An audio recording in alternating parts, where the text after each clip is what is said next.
Glória a Deus, como é lindo ver aquilo que o nosso Deus está fazendo através da sua igreja, e é para isso que nós existimos como igreja, para abraçar, para se importar, para estar junto de cada um, crendo e sabendo que é o Senhor quem faz.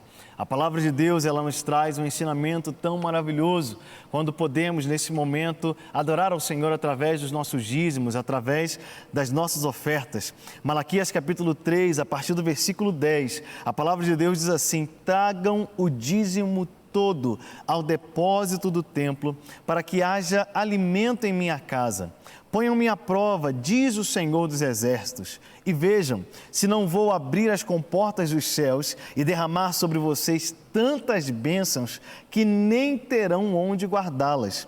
Impedirei que pragas devorem suas colheitas e as videiras nos campos não perderão o seu fruto, diz o Senhor dos Exércitos. Então todas as nações os chamarão felizes, porque a terra de vocês será maravilhosa, diz o Senhor dos Exércitos. É tão lindo ver nesse texto, meus irmãos, o como que a promessa de Deus vem ao nosso coração de forma tão clara. A promessa do Senhor chega para mim, a promessa do Senhor chega para você, trazendo vida e falando: olha, eu vou abrir as comportas dos céus. Você vê que em todo momento o profeta, ele traz uma ênfase no nome de Deus, que é o Senhor dos Exércitos. Ele está trazendo para nós essa convicção que quando nós devolvemos os nossos dízimos no altar do Senhor, quando nós permanecemos cumprindo aquilo que a palavra de Deus diz, quem trabalhará em nosso favor é o Senhor dos Exércitos. O nosso Deus, ele se manifesta com vários nomes. Ele é o El Shaddai, ele é o Elohim, ele é o Deus provedor, ele é o Deus que cura, mas também aqui de uma forma tão clara tem essa ênfase, que ele é o Senhor dos Exércitos. Ou seja, quando nós devolvemos nossos dízimos e nossas ofertas, nós trazemos à existência na nossa vida o Senhor dos Exércitos para guerrear e pelejar por nós. Você pode contribuir através das contas que aparecem aí, dos bancos da igreja, com aquilo que o Senhor colocar no seu coração, sabendo que o Senhor dos Exércitos estará pelejando por você. Ele diz: olha, eu vou abrir as comportas dos céus, eu vou derramar sobre vocês bênçãos sem medidas, eu vou impedir que pragas cheguem até vocês, eu vou trazer abundância nas colheitas de vocês, eu farei com que vocês sejam uma nação feliz e que a terra de vocês seja maravilhosa. Quem está prometendo isso não é um homem qualquer, não é uma pessoa limitada naquilo que pode fazer. Quem está prometendo isso é o Senhor dos Exércitos, é o único Deus, o soberano Senhor. Que alegria para cada um de nós poder devolver ao Senhor nossos dízimos. Que alegria é para cada um de nós poder ofertar ao Senhor, sabendo que Ele é por nós, sabendo que nunca ficaremos desamparados, nunca ficaremos sozinhos, nunca estaremos distantes, porque Ele está conosco. Ele guerreia por mim, Ele guerreia por você, Ele é aquele que guerreia pela sua casa, que guerreia pela sua família. Ele está com você, com você. Ao entregar as nossas ofertas, nós sabemos isso.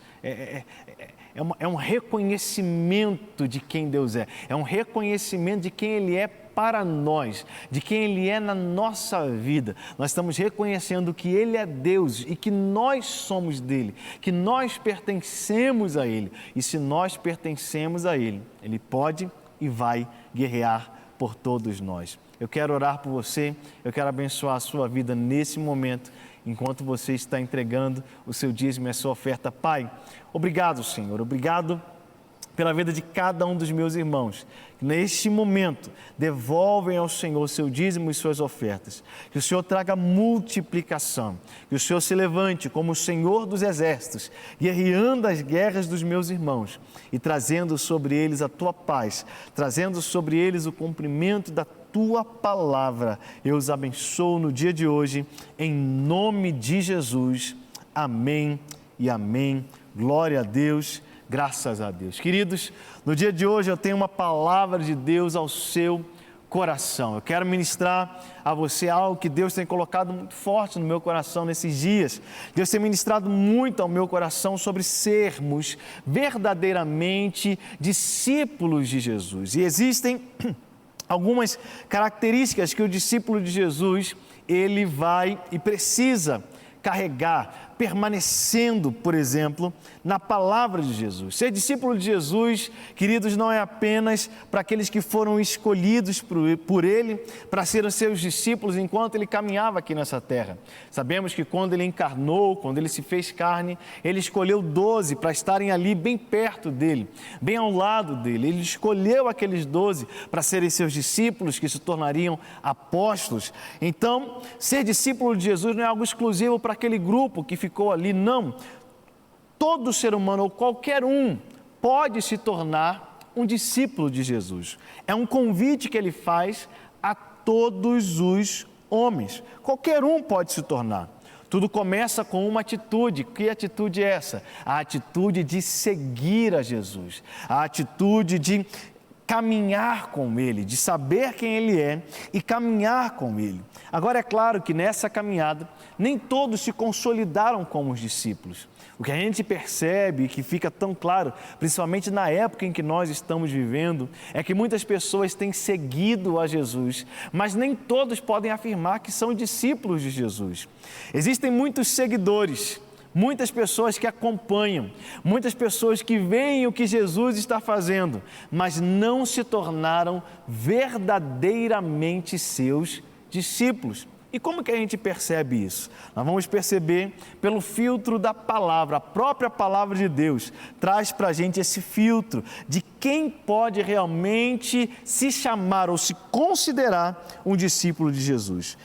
Lá em João, no Evangelho de João, no capítulo 8, a partir do versículo 30, Jesus ele traz para a gente de uma forma muito clara que para ser discípulo verdadeiramente de Jesus, é necessário permanecer nas palavras de Jesus. Vamos ver o texto. João capítulo 8, a partir do versículo 30 diz: dita estas coisas, muitos creram nele. Então Jesus está ali, está anunciando, está pregando, está falando à multidão. E aqui o texto está dizendo para a gente que muitos creram nele. Versículo 31. Disse, pois, Jesus aos judeus que haviam crido nele: se vós permanecerdes na minha palavra, sois verdadeiramente meus discípulos, e conhecereis a verdade, e a verdade vos libertará. Queridos, que revelação maravilhosa da palavra do Senhor aqui. Olha aqui. Uma multidão está seguindo a Jesus, uma multidão está ouvindo o que Jesus tem a dizer, uma multidão está ouvindo os ensinamentos de Jesus e o está seguindo. E aí, o texto diz para a gente de uma forma tão clara que Jesus, enquanto ele está ali pregando, enquanto ele está ali falando, muitos dos judeus começaram a crer nele. Fé é algo que vem de ouvir e ouvir a palavra do Senhor. Romanos capítulo 10, versículo 17, a palavra de Deus nos diz isso, de sorte que a fé vem pelo ouvir e ouvir a palavra de Deus. Dentro dessa multidão, ou no meio dessa multidão, muitas pessoas estavam ouvindo a palavra de Deus, e enquanto eles estavam ali ouvindo a palavra, muitos creram nele, muitos creram em Jesus, muitos creram que ele era realmente o Messias, muitos creram que ele realmente é o Filho de Deus. Mas presta atenção nisso, nem todos que creram em Jesus, Jesus chamou de discípulos. Ele chama, parece que está, veja, olha aí, aleluia, veja que parece que tem um filtro aqui, olha, ele vai filtrando. Muitos ouviram, nem todos que ouviram creram, mas dos que ouviram e creram, ele diz: vocês que creram, se vocês permanecerem na minha palavra, verdadeiramente vocês são meus discípulos. Nós podemos chegar então à conclusão que nem todo aquele que ouve a Jesus é discípulo de Jesus, nem todo aquele que diz crer em Jesus é realmente um discípulo de Jesus. Para ser discípulo de Jesus de verdade, não basta apenas ouvi-lo, não basta apenas segui-lo, tem que ter algo a mais, tem que permanecer na sua palavra. Se não houver uma perseverança, essa pessoa, ela não pode ser contada ou se intitular como um verdadeiro discípulo de Jesus. Muitos podem seguir, muitos fazem parte daqueles que estão ali, indo junto, caminhando. Muitos fazem parte daqueles que estão acompanhando as notícias, acompanhando o que está acontecendo, acompanhando os milagres que Jesus está fazendo, ouvindo os seus ensinamentos, vendo a sua obra, acompanhando de perto, sendo testemunho ocular daquilo que ele está fazendo. Mas nem todo mundo que está acompanhando está crendo. Nem todo mundo que está na multidão está crendo. Às vezes nós achamos que toda aglomeração de pessoas num ambiente evangélico quer dizer que todos aqueles que estão ali são discípulos de Jesus. Não, nem toda aglomeração de pessoas no ambiente evangélico é uma reunião de discípulos. Nem toda aglomeração de pessoas no ambiente evangélico é realmente uma reunião de discípulos de Jesus. Naquela multidão pode haver muitos que nem creem nele, que estão ali só para ver, que estão ali só para assistir, que estão ali às vezes só para duvidar, que estão ali às vezes só para questionar. Na multidão pode ter aqueles que estão ali só para tentar ouvir alguma coisa, como havia ali muitos que seguiam a Jesus, muitos fariseus, muitos mestres da lei, que o seguiam apenas para tentar vê-lo vacilando em alguma coisa, errando em alguma coisa. Às vezes a gente acha, não, eu estou na igreja, não, eu estou num ambiente evangélico, então todo mundo que está aqui é discípulo, todo mundo que está aqui é de Deus. Olha, todo mundo que está ali é alvo do amor de Deus, todo mundo que está ali é importante para Deus, mas nem todos os que estão no meio da multidão são verdadeiros discípulos de Jesus. Porque para ser discípulo tem que crer, e não apenas crer, tem que permanecer na palavra. É uma condição que não pode ser negociada. Jesus está dizendo, olha, se vocês permanecerem na minha palavra, verdadeiramente vocês são meus discípulos. O que vai diferenciar um seguidor ou um simples crente de um discípulo de Jesus é a perseverança dele na palavra de Deus. Se ele não persevera na palavra, é porque ele não se tornou um verdadeiro discípulo. Essa permanência na palavra de Deus, ela vai fazer toda a diferença. Muitas pessoas podem seguir, muitas pessoas podem estar presentes, muitas pessoas podem estar ouvindo, mas nem todos são discípulos, porque o discípulo, ele segue os passos do seu mestre. Como que alguém vai seguir os passos de Jesus se não conhece a palavra dele? Como que alguém vai seguir os passos de Jesus se não permanece, não conhece os seus mandamentos, não conhece aquilo que a palavra diz? Gente, como que está complicado, como que a gente vê nos dias de hoje, tantas pessoas que frequentam as igrejas, mas não conhecem a palavra de Deus. Talvez a gente tenha vivido num dos momentos mais delicados na história da igreja, onde tem tantas pessoas que se dizem cristãs, que se dizem evangélicas, que se dizem discípulos de Jesus, mas não conhecem a Bíblia, não leem a Bíblia, não conhecem o que a palavra de Deus diz e por isso não conseguem permanecer naquilo que a palavra de Deus diz. Como que você vai permanecer em algo que você não conhece?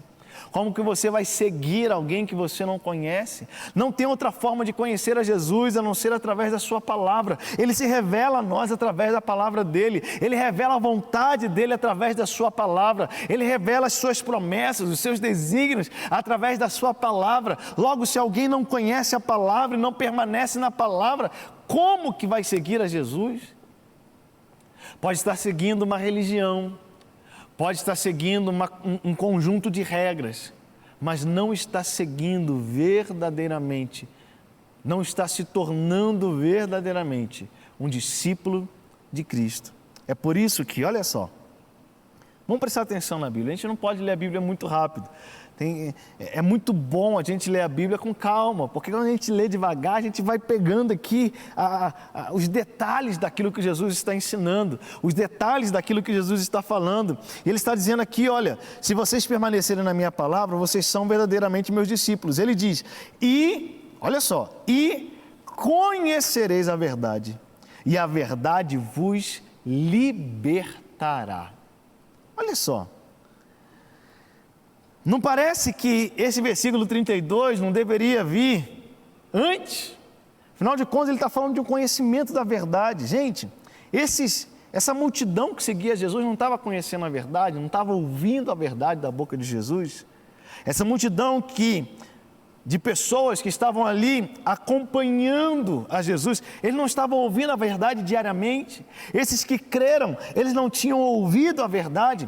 Jesus está dizendo para esses que já tinham ouvido, que já tinham crido, que se eles permanecessem na palavra, eles se tornariam discípulos. E então, ou seja, depois de permanecer na palavra, eles conheceriam a verdade e a verdade os libertaria. Uai, pastor, mas quem crê já não está liberto? Quem creu já não conheceu a verdade? Sim, conheceu. A chave está na tradução dessa palavra conhecimento aqui. A palavra conhecimento no versículo 32 não fala de um conhecimento de ouvir, não fala de um conhecimento intelectual, não fala de você ouvir a respeito de alguém ou ter uma lógica, um raciocínio, uma opinião, um conceito a respeito de alguém. Essa palavra conhecimento fala de experimentar, fala de um conhecimento íntimo, um conhecimento através de uma experiência pessoal, íntima e pessoal. O que Jesus está dizendo aqui é o seguinte: se você permanecer na palavra, então você vai ter uma experiência pessoal, íntima com a verdade, e essa verdade vai te libertar. Por que nós vemos, às vezes, multidões e multidões de pessoas que dizem seguir a Jesus, mas não são libertas? Que dizem ser discípulos de Jesus, mas vivem debaixo de tanta opressão, vivem debaixo de tantas prisões. Parece que saiu do mundo, mas o mundo permanece nele. Parece que foi liberto, mas ao mesmo tempo ainda está preso. Por que tem tanto crente, tanta gente que às vezes parece frequentar a igreja, mas ainda está oprimido, ainda está opresso, ainda está preso a tantas coisas? Por quê? Porque às vezes ouviu a verdade, creu na verdade, mas não permaneceu na verdade a ponto de experimentá-la pessoalmente. Infelizmente, para muitas pessoas, Deus ainda é o Deus dos seus pais, Deus ainda é o Deus do seu amigo de trabalho, Deus ainda é o Deus do seu pastor, Deus ainda é o Deus do seu líder de GC, Deus ainda é o Deus da irmã que ora da intercessão. Deus ainda não é o Deus deles, ainda não tiveram uma experiência pessoal, ainda não conheceram a Deus pessoalmente, intimamente. Gente, olha o que Jesus está dizendo, não sou eu, não estou inventando nada, nós estamos lendo Bíblia aqui.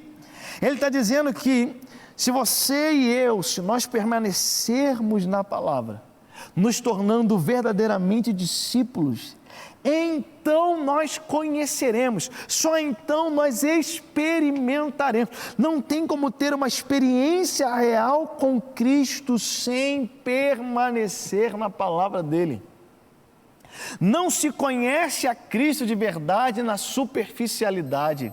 Só se conhece a Cristo quando se aprofunda, só se conhece a Cristo quando se permanece, só se conhece a Cristo quando realmente se permanece nele. É aí então que vamos experimentar libertação, é aí então que vamos ser livres das amarras do mundo, livres das opressões de Satanás, livres de tudo aquilo que nos prende, para poder viver em liberdade, para viver em plenitude cada promessa, cada vontade do Senhor.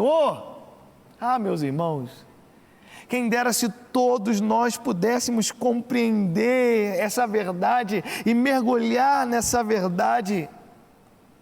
Chega de um tempo de cristianismo raso, chega de um tempo de conhecer a Deus de forma superficial, chega desse negócio de só ouvir aquilo que os outros têm a dizer e não se relacionar você pessoalmente com Cristo através da palavra, através da oração. É sempre que o outro ore por mim, é sempre que o outro me fale uma palavra, é sempre que o outro interceda por mim, mas nunca eu me colocando, nunca eu mergulhando, nunca eu me dando a conhecer a Cristo.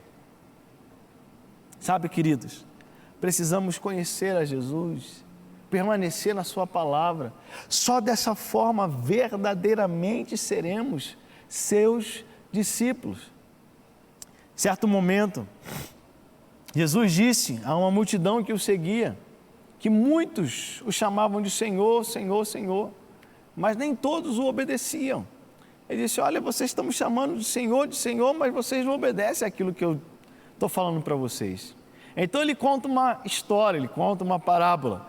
Ele diz o seguinte, ele diz que dois homens foram construir a sua casa. Estou parafraseando, é claro, o texto bíblico. Um deles edificou a sua casa sobre areia, o outro edificou sobre a rocha. Vieram as tempestades, veio o vento, e aquele que tinha edificado a sua casa sobre a areia, a sua casa veio ao chão, veio a ruína. E aquele que tinha edificado a sua casa sobre a rocha, essa casa permaneceu. E ele disse: olha, todo aquele que ouve as minhas palavras e não as pratica, é semelhante a esse que construiu a sua casa sobre a areia. Ele me ouviu, ele construiu algo, mas ele não estabeleceu um fundamento. E porque o fundamento não foi estabelecido, tudo que foi construído na superficialidade cai. Na hora da tempestade, o que é superficial não permanece. Na hora da tribulação, na hora do vento, tudo aquilo que é superficial vai embora. Tudo aquilo que é superficial é lançado fora. E ele diz: olha, mas aquele que ouviu as minhas palavras e as pratica, e as praticou, é semelhante àquele que edificou a sua casa sobre a rocha. Qual que é a diferença? O que edificou a sua casa sobre a rocha é aquele que ouviu e obedeceu, ou seja, ele fundamentou, ele não ficou na superficialidade, ele não apenas ouviu sobre Jesus, ele não apenas teve um conceito na sua mente a respeito de Jesus e quis seguir aquela religião, não, ele se aprofundou, ele mergulhou. Para edificar a casa na rocha tem que cavar, tem que procurar, aleluia, lá no fundo, né? Tem que cavar profundo. Saiu da superficialidade. Ele diz: podem vir as tempestades, podem vir os ventos, pode vir o que for, essa casa permaneceu firme porque estava firmada sobre a rocha. Exatamente esse é o conceito que Jesus está tentando nos ensinar aqui em João capítulo 8. Não adianta ninguém falar que é discípulo de Jesus só porque o acompanha, só porque o ouve, só porque crê. Tá fazendo alguma coisa, tá construindo alguma coisa, mas está superficial. Tem que permanecer na palavra, tem que construir raízes, tem que colocar ali uma edificação, tem que edificar a casa, tem que colocar os alicerces, cavar profundo. E o que são esses alicerces? O que é esse cavar profundo? É o permanecer nas palavras de Jesus, ou seja, é ouvir e obedecer, é se relacionar com Ele de forma íntima e pessoal, é conhecer a Jesus e prosseguir em conhecê-lo. Então, para uma pessoa dizer que é um verdadeiro discípulo, ela tem que permanecer na palavra de Jesus. Agora, não apenas isso, vamos ver o que está escrito lá em Lucas capítulo 14, Evangelho de Lucas, capítulo 14, nós vamos ver uma outra característica do discípulo de Jesus. Discípulo de Jesus, além de ser alguém que permanece na palavra de Jesus, Lucas capítulo 14, a partir do versículo 25 diz: grandes multidões o acompanhavam, e ele voltando-se, lhes disse: se alguém vem a mim e não aborrece a seu pai e a sua mãe e mulher e filhos, e irmãos e irmãs e ainda a sua própria vida, não pode ser meu discípulo. Em outras palavras, quem quer ou quem é realmente um discípulo de Jesus tem que ter um compromisso com Cristo superior a qualquer outro compromisso. Olha isso aqui. Um verdadeiro discípulo de Jesus, ele tem que ter um compromisso com Cristo superior a qualquer outro compromisso. Você vê que Jesus está dizendo aqui, olha, para essas multidões, mais uma vez, temos multidões acompanhando Jesus, multidões ouvindo a Jesus, multidões seguindo a Jesus. E ele se volta para elas e diz assim, olha, se alguém realmente quer se tornar meu discípulo, então ouve isso aqui, ó. Se você não aborrecer seu pai, sua mãe, mulher, filhos, irmãos e irmãs e ainda sua própria vida, você não pode ser meu discípulo. O que Jesus está dizendo? Que se nós quisermos ser discípulos de Jesus, quem está casado tem que descasar, quem é filho tem que emancipar. É isso que Jesus está dizendo? Não. Ele não está falando para você quebrar os seus laços familiares, ele não está falando para você deixar de ter os seus relacionamentos familiares, não é isso. Mas ele está dizendo o seguinte: o seu compromisso comigo tem que ser superior até aos compromissos mais sagrados que existem na face da terra. Pensa nisso aqui, olha. Os compromissos que Jesus coloca como exemplo são os compromissos ou as alianças mais fortes que existem na vida de um ser humano, ou que deveriam ser as mais fortes na vida de um ser humano. Vamos começar com o primeiro grupo aqui. Quem não aborrece pai e mãe. Gente, não tem vínculo mais forte no ser humano do que o vínculo de paternidade, de maternidade. Por quê? É algo inquebrável. Você pode viver do outro lado do mundo e seus pais do outro, opostos. Vocês podem deixar de se ver durante 20, 30, 40, 50 anos. Seus pais podem até morrer, mas você nunca deixa de ser filho dos seus pais. Não tem como. Não tem como a pessoa deixar de ser filho. Uma vez que ela nasceu, tem um pai e tem uma mãe. Tem uma semente que foi plantada e tem um óvulo que recebeu aquela semente. Não tem como negar isso. Existe um pai e existe uma mãe. É um vínculo que não pode ser quebrado de forma nenhuma. Talvez o relacionamento nem sempre é bom.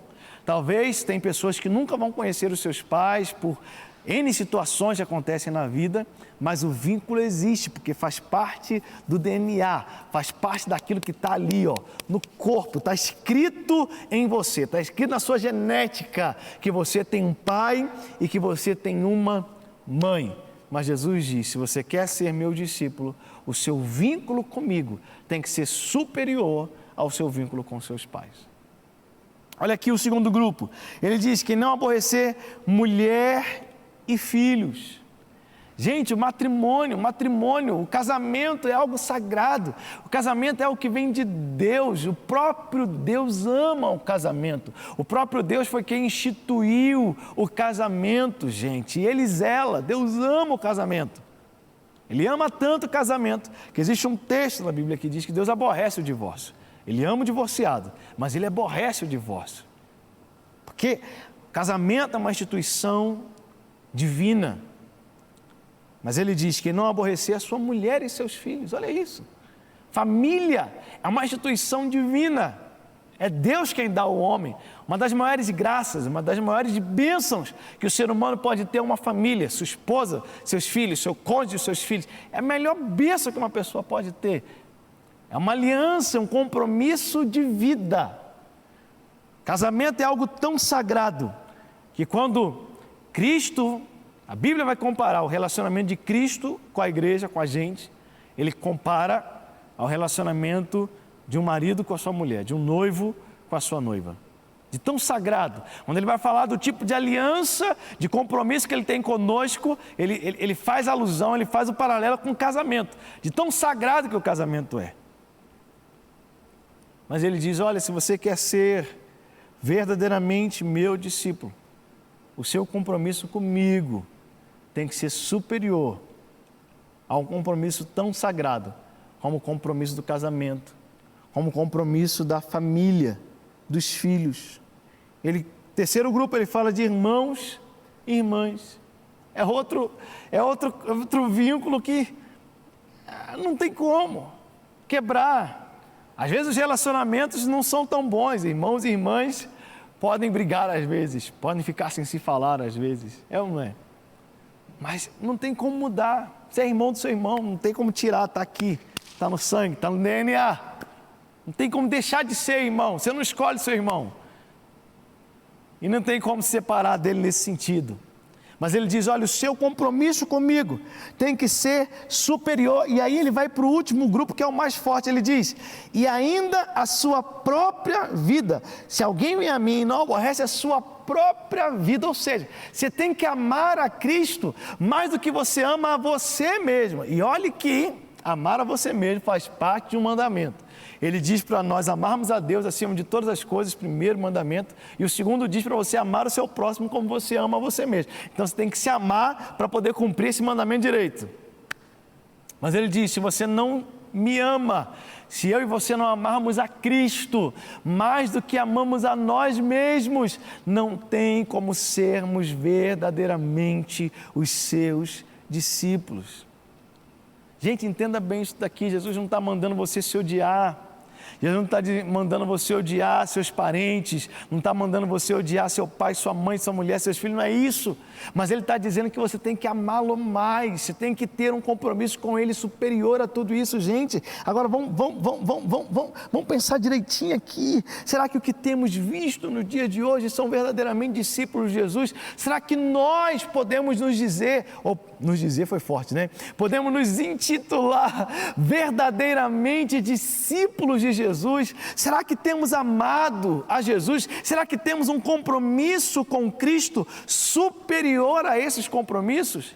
Ou será que tudo passa na frente? Na hora de seguir, na hora de obedecer a Cristo, será que primeiro obedecemos aos pais, ao cônjuge, aos filhos e à nossa própria vontade e deixamos de lado a vontade de Cristo? Se isso está acontecendo, é porque estamos seguindo, mas não nos tornamos ainda verdadeiramente seus discípulos. Para ser discípulo tem que deixar tudo para segui-lo. Para ser discípulo tem que se comprometer com Ele. É um compromisso de vida. É se comprometer com Cristo de forma a nunca mais deixá-lo, a nunca mais abandoná-lo, a ter Ele não como um a mais na sua vida, mas a tê-lo na sua vida como único Senhor, único Salvador, único Deus, o único dono da sua e da minha existência. É só quando Cristo se torna o único na nossa vida, é que nós podemos dizer verdadeiramente que nos tornamos seus discípulos. Agora olha isso daqui, olha o próximo texto, que vai nos ajudar a entender ainda mais como que podemos saber se somos realmente discípulos de Jesus. Primeiro, temos que permanecer na palavra dele. Segundo, temos que ter um compromisso com Cristo superior a qualquer outro. Mas olha o que ele diz em Lucas capítulo 14, no versículo 27.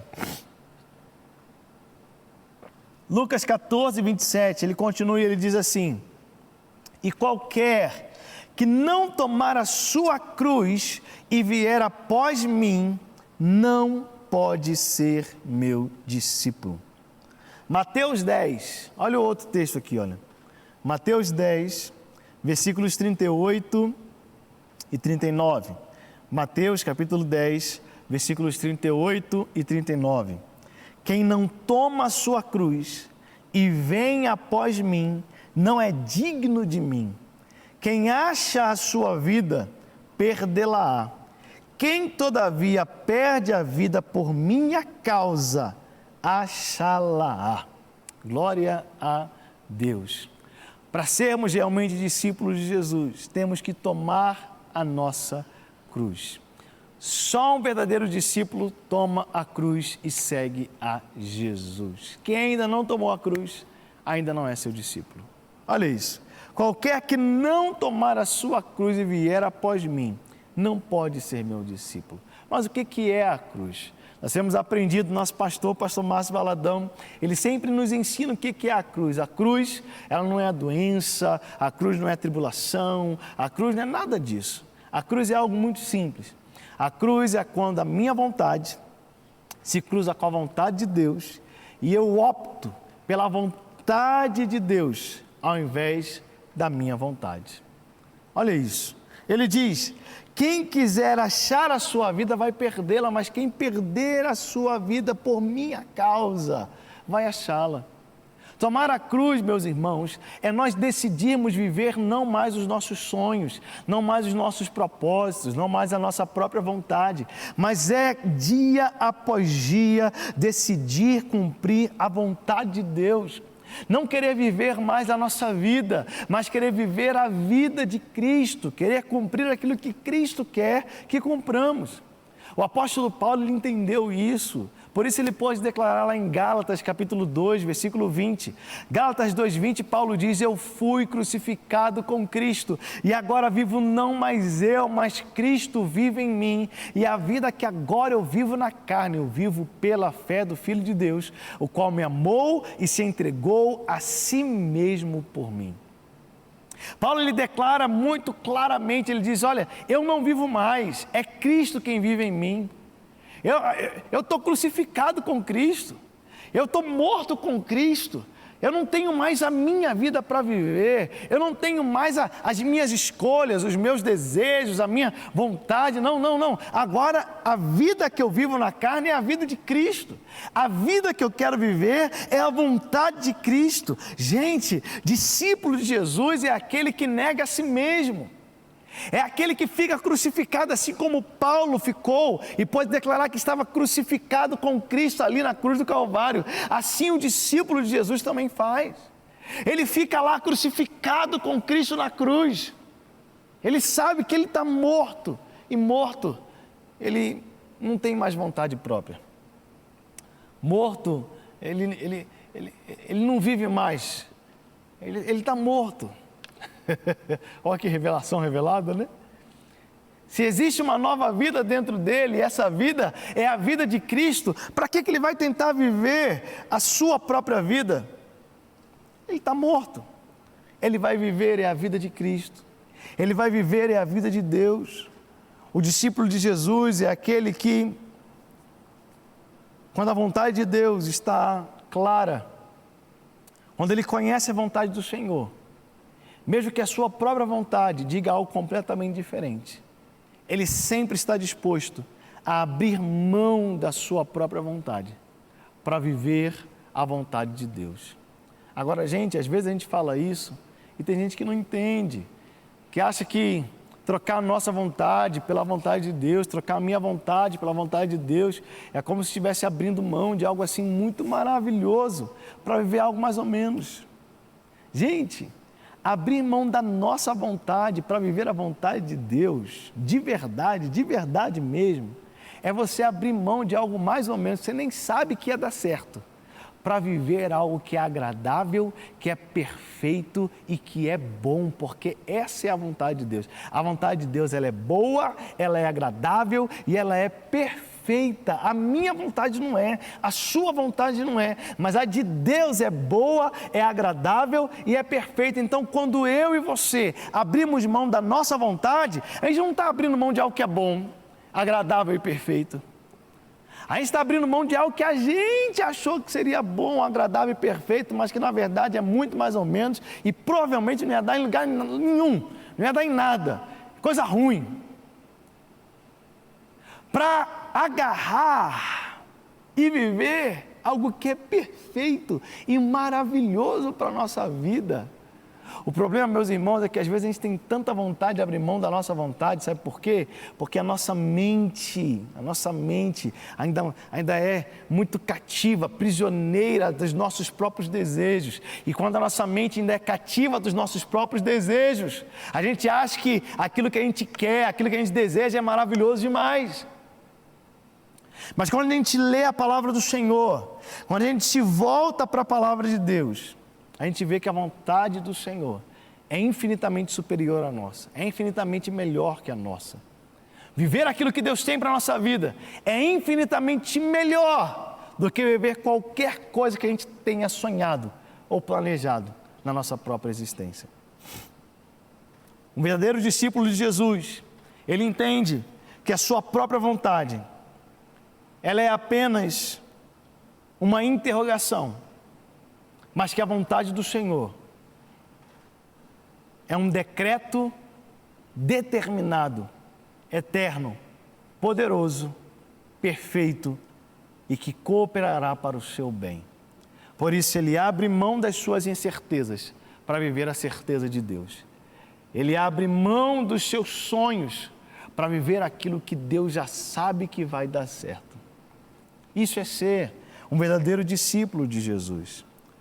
Só para que você não esqueça, o verdadeiro discípulo de Jesus, ele permanece nas palavras de Jesus. Ele tem um compromisso com Cristo superior a qualquer outro compromisso. E dia após dia, ele toma a sua cruz e segue a vontade do seu Mestre. Eu quero te encorajar no dia de hoje a se tornar um verdadeiro discípulo de Jesus. A não ser apenas um seguidor, a não ser apenas um ouvinte, a não ser apenas alguém que acredita em Jesus. Não, que você possa hoje ter um compromisso real, mergulhar de verdade na palavra do Senhor. Assim como Jesus fez o convite àquela multidão que o seguia, eu creio que hoje Ele está fazendo esse convite para você. Ele está te convidando a vir para esse círculo mais íntimo dele, dizendo assim, olha, não seja apenas alguém que me segue, não seja apenas alguém que me ouve. Vem permanecer em mim, vem experimentar a minha palavra, vem praticar aquilo que eu tenho falado com você. Vem me amar mais, vem se comprometer comigo de verdade, vem cumprir a minha vontade. E pode ter a certeza de algo, meu querido irmão, minha querida irmã. Se você tomar essa decisão hoje, de se tornar um verdadeiro discípulo de Jesus, você nunca vai se arrepender disso, porque você vai viver a vontade de Deus, que é boa, que é agradável e que é perfeita. Pode se preparar para viver os melhores dias da sua vida, porque não tem nada melhor do que ser um verdadeiro discípulo de Jesus. Talvez você está me assistindo aí pela Rede Super e você diz, olha, eu já ouvi tanto a respeito de Jesus, eu já fui tantas igrejas, já ouvi tantas mensagens, mas nunca tomei uma decisão por Cristo. Se você quer hoje, nesse momento, tomar uma decisão pelo Senhor Jesus, você quer se entregar a Ele, reconhecê-lo como o único Senhor e Salvador da sua vida, eu quero te convidar para orar por você. Nós queremos, como igreja, orar por você e abençoar a sua vida. Eu quero pedir que você ligue para a gente aqui. Existe um telefone, que é o telefone da paz, DDD 31 3429 9550. Eu quero que você ligue para a gente. Eu quero orar por você e abençoar a sua vida. Mesmo você que talvez já seguiu a Jesus, já andou com Jesus, mas por algum motivo esfriou na fé, se afastou e você está sentindo saudade de casa, ou talvez nem está sentindo saudade, mas está assistindo aí, liga para a gente. Deixa a gente orar por você. É tempo de viver uma nova história, é tempo de viver um novo começo, é tempo de viver uma nova vida, é tempo de experimentar de verdade a Jesus, provar e ver que Ele é bom e que a sua misericórdia dura para sempre. Liga para a gente, deixa a gente te abençoar, deixa a gente abençoar a sua casa, deixa a gente abençoar a sua família. Queremos abençoar o seu coração para que você possa viver toda a vontade do Senhor, se tornando um verdadeiro discípulo de Jesus. Pai, em nome de Jesus, eu quero abençoar cada um que nos assiste nesse momento. Eu declaro sobre eles a vontade do Senhor. Eu declaro que o Senhor faz de cada um deles verdadeiros discípulos. Alinha a minha vida, alinha a vida de cada um dos meus irmãos, para que sejamos verdadeiramente seus discípulos, não apenas seguidores, não apenas pessoas sem compromisso que ouvem ao Senhor. Queremos ser discípulos verdadeiros, tomando a nossa cruz, permanecendo na Tua palavra, nos comprometendo contigo. É isso que eu peço ao Senhor, dia após dia. Ajuda-nos, Senhor, em nome de Jesus. Amém e amém. Glória a Deus. Que o Senhor Jesus te abençoe. Até semana que vem, se Deus quiser.